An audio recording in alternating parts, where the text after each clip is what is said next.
kirib etildor to'g'ri aytgan ekansiz.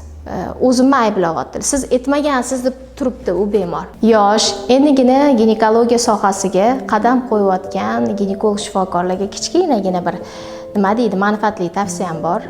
Bilasiz, bizda 6 ta klinika bor. 6 ta klinikada 20 tadan ortiq ginekolog shifokor faoliyat olib boradi. Yaqinda ham shunaqangi bir holat bo'ldi. Shogirdlarimdan biri juda ham xafa bo'ldi. Keldiki, aytdiki, Dildor opa, kasal keldi, erim chet eldan keladi, menga tez spiral qo'yib bering.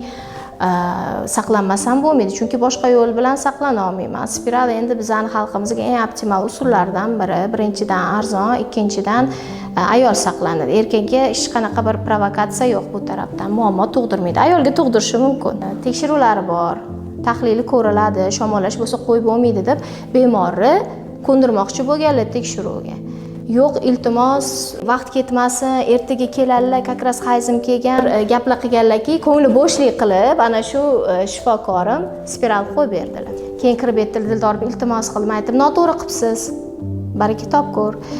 Bemorlarni gapiga u qadar kirish kerak emas, chunki ular mutaxassis emas. Ular bilmaydi, agar buni qo'ymasa yoki shamollash ustiga qo'ysa qanaqa asoratlar chaqirishini. Noto'g'ri qilibsizlar deb o'tib ketdi.